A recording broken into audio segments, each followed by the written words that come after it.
Final Fantasy IV is now completed, and it is time to share my thoughts on it.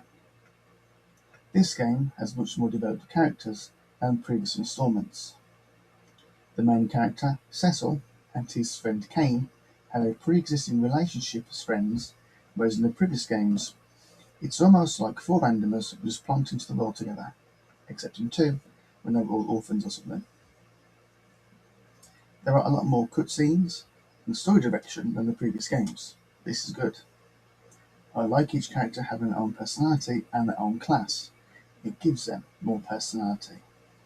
There are significantly fewer classes than Final Fantasy III, which I don't think is a bad thing. Unfortunately, even though Cecil becomes a paladin and gains the ability to use white magic, there is no point. He does not learn any great healing spells, and he heals for far less than Rosa, our white mage. Speaking of white mages, Rosa only learns one attacking white spell, Holy, late into the game, but she has somewhat decent attack compared to Rydia, the summoner.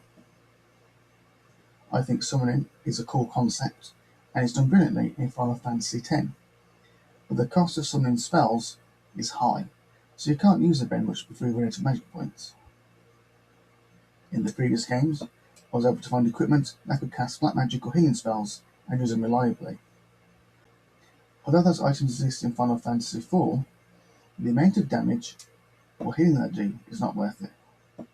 Casting the spell always worked out better than using these items. Stocking up on healing items and Phoenix Stones was again useful, but I found tents and cottages to be far more useful this time, because there are specific spots in dungeons that allow you to make camp. This allowed me to buy a bunch of tents and do some level grinding inside a dungeon, and then heal without having to leave and use an inn. My least favourite aspect of this game was the combat. Each character has an action bar that fills up. When it fills, you can then select an action for them to do. Initially, it gives you a sense of urgency to get your move in before the enemy does, but ultimately, I felt this really slowed things down.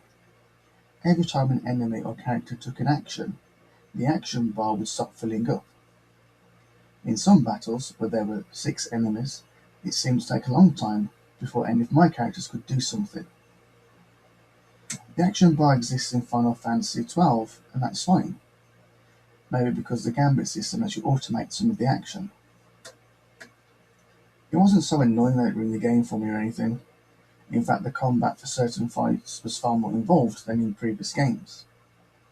Bosses reacting to your moves with their own counters, or changing form which makes them immune to certain attacks, meant you had to think more carefully about what you did. An early boss, Baigan, teaches you this concept. One of his arms paralyzes, one causes sap, and he also attacks. Destroy one arm, that's good. Destroy both, and things go bad very quickly.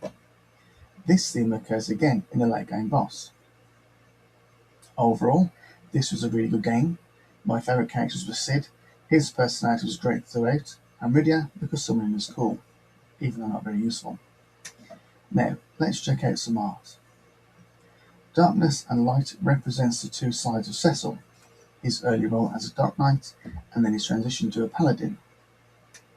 Cecil, Kain and Rosa shows off some great complementary colours with Rosa's design. In-game she is green, but here we see oranges and reds with some complementary purples thrown in. Then we have a few images of Cecil as a Dark Knight, then as a Paladin, but Kain is where it gets interesting. His first 2 images look how you expect him to look as a Dragoon, but then there is this unused, thankfully, concept art of him looking like some circus trickster, and you'll see very soon that the design is more in keeping with Edwards, who is a bard. Then we have more Rosa, Rydia, and Pollen and Purim. Cid looked like a maniac, and then we have Edge. Edge's sprite made me think he was an old guy with white hair and a beard, not a young guy with white hair and a veil. Subtle purples work so well with the white of his costume in this concept art. A few berries next, and one that stands out is this awesome Bone Dragon artwork. This is one of my favourites so far. It's nice seeing some greater saturation on some of these enemies, especially the soldieress, the trapdoor and the dragons. It really makes the images stand out, especially when some parts are left completely white or uncoloured.